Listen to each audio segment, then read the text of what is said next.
Boa noite, gente. Tudo bem com vocês? Estamos aqui novamente no Instagram, retomando as lives que a gente havia já começado a fazer sobre as competências socioemocionais e seus impactos na aprendizagem. Meu nome é Flávia Capelletti, eu sou responsável pela Casa do Som e hoje nós estamos fazendo a live sobre extroversão e seus impactos na aprendizagem. Esse é um assunto que eu considero emergente na preocupação dos educadores, porque vem se constatando cada vez mais a influência de fatores psíquicos, mentais e emocionais no sucesso da vida acadêmica e no sucesso da vida pessoal, no mercado de trabalho, em família, enfim. O que é extroversão? A extroversão é basicamente a habilidade para iniciar interações sociais. O indivíduo extrovertido ele tem interesse e orientação de energia, orientação de atenção para fora, né? Para o mundo externo de pessoas e coisas, ao invés de ter orientação para o mundo interno da subjetividade, tá? Como que a gente consegue ver que uma pessoa é extrovertida?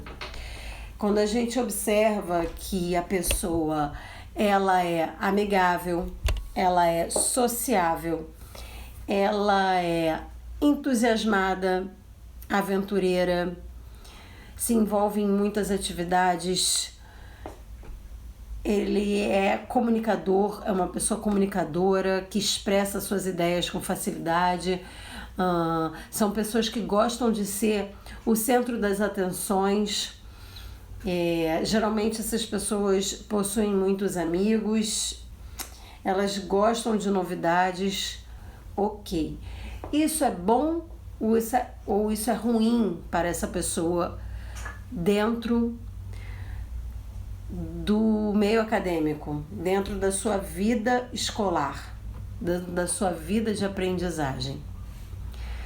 Naturalmente, quando a gente pensa nessas características, a gente entende que essa pessoa vai ter facilidade na vida escolar, pois a vida escolar é, antes de tudo, um meio social, de muita interação social. Mas não é sempre assim. As pesquisas acadêmicas, elas mostram que a extroversão, ela pode ajudar muito no desempenho de algumas disciplinas e de algumas tarefas, mas pode também ter efeito adverso em outras. Algumas pesquisas, elas até oferecem resultados contraditórios em relação à extroversão. Os pesquisadores, eles geralmente colocam que há a necessidade de mais pesquisas a respeito da extroversão, porque a extroversão é o fator de personalidade mais difícil de se mensurar em termos estatísticos.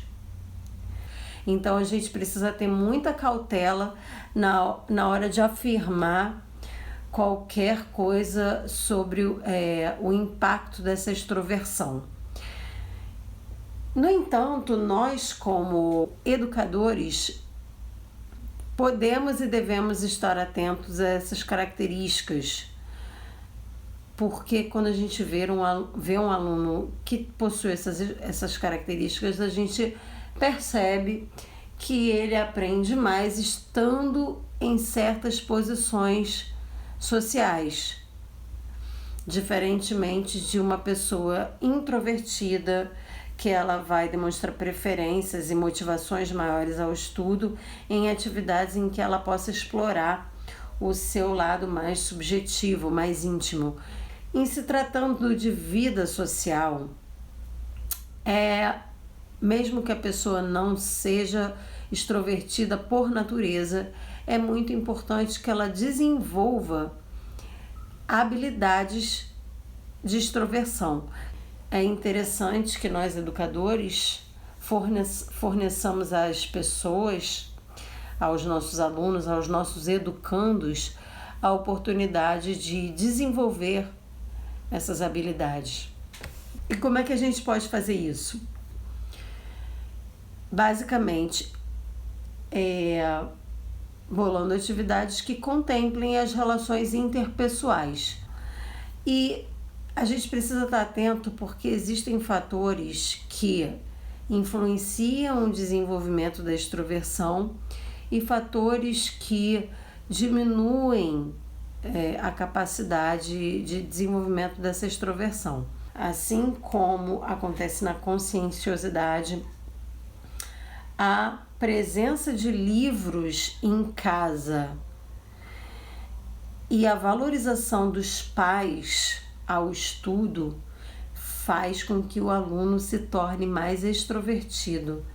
Interessante isso, né? Porque talvez por esse estímulo dos pais ao estudo, por essa quantidade de livros em casa, esse ambiente mais cultural em casa, faça com que a pessoa se sinta mais à vontade num contexto acadêmico, num contexto de estudo, num contexto escolar e se sinta mais confiante, porque a gente vê que a pessoa extrovertida ela tem como característica essa confiança, essa autoconfiança.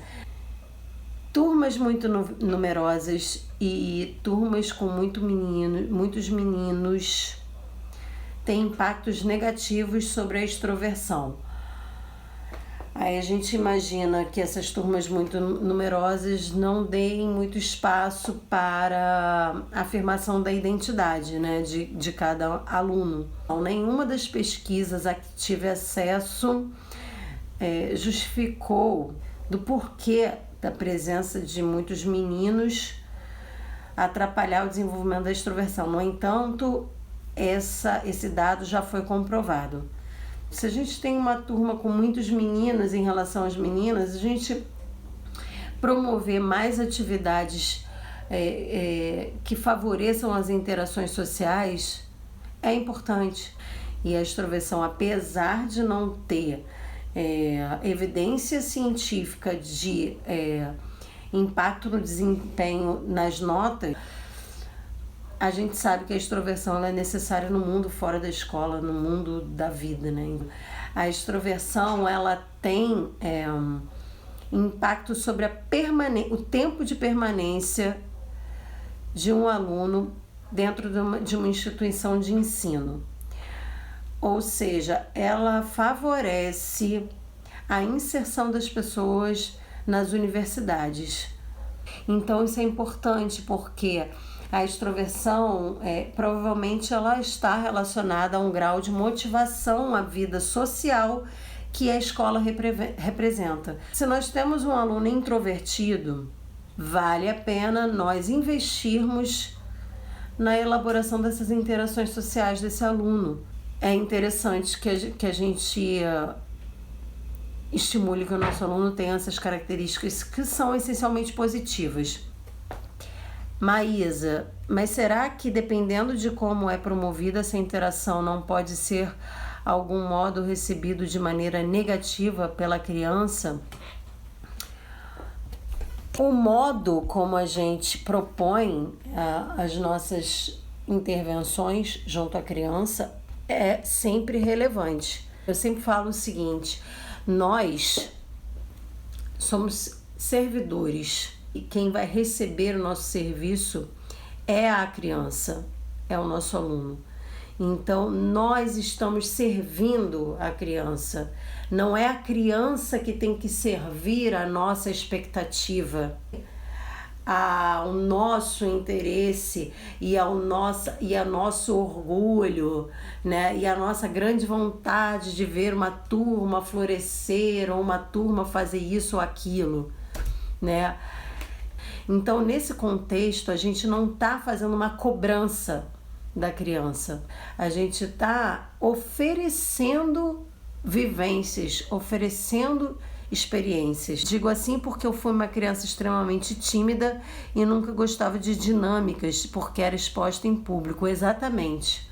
Quando você pega uma criança tímida e você a obriga a se expor, criando uma sensação de constrangimento nessa criança, você não está ajudando essa criança a desenvolver extroversão. Você está oferecendo uma experiência para essa criança traumática, porque ela vai se sentir cobrada. A gente está produzindo nessa criança culpa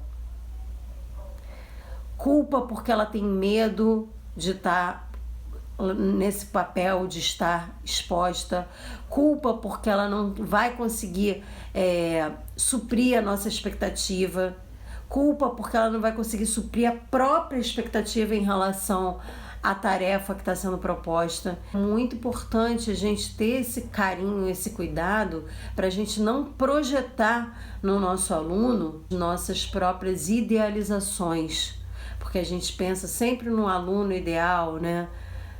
A gente tem que pensar no seguinte: se a gente tem uma criança extremamente tímida dentro da nossa sala de aula, que é um ambiente social inicial da vida dessa criança, você fazer com que a criança descubra o quanto é bom expressar suas ideias, o quanto isso gera de paz, de alegria, de uma sensação de plenitude. A gente quer que essa criança sinta isso, expresse as suas ideias e se sinta confiante, veja, poxa, olha como é que eu sou confiante, como estou confiante, olha como é que eu consegui falar o que estava dentro de mim. E atividades de interação social não são as atividades de exposição de um indivíduo, tá? Atividades de interação social são atividades que promovem interação entre os alunos, nem que seja uma conversa íntima em dupla. Eu acho que a educação tem melhorado muito nesse sentido. Eu também acho. A gente tem buscado, nós educadores, a gente tem buscado cada vez mais ouvir as crianças e projetar menos nelas e ouvir as necessidades delas e fazer uma educação que as motive para o estudo, que as motive para a vida acadêmica. Muito legal, pena que nem todo educador tem esse preparo, né? Acho que estão mudando. Sim, nós todos estamos buscando. Para você ver, Maísa,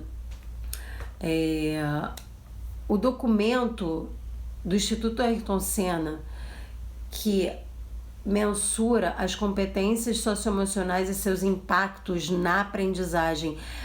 Esse documento ele foi criado em 2014 para apoiar políticas públicas em educação. Olha como esse estudo e essa consciência da importância das competências socioemocionais, ela é recente dentro do contexto da educação. A gente está vivendo esse momento dessa busca, desse esclarecimento. Por isso eu escolhi as competências socioemocionais para fazer essa série de lives aqui no nosso canal. Hoje, estudando para ser mãe, cada vez melhor, compreendo muito melhor a criança que fui e sentiu. Com certeza, Maísa, se você está estudando para ser uma mãe cada vez melhor, eu não tenho dúvida de que você está estudando para entender a criança que você foi e a criança que estava ao seu lado. Então é isso. Maísa, muito obrigada pelos seus questionamentos. Espero que eu tenha conseguido responder às suas perguntas. Eu acho que é muito importante a gente refletir para a gente acabar não cometendo erros crassos, né, que você mencionou aí, um trauma seu da sua vida acadêmica. A gente não fazer com que isso aconteça com os nossos alunos é muito importante. E a gente tem uma tarefa aí que não é simples, é complexa, e vamos continuar estudando, né, e debatendo e refletindo juntos. Um beijo, gente, boa noite, boa quarta-feira amanhã para vocês. Tchau!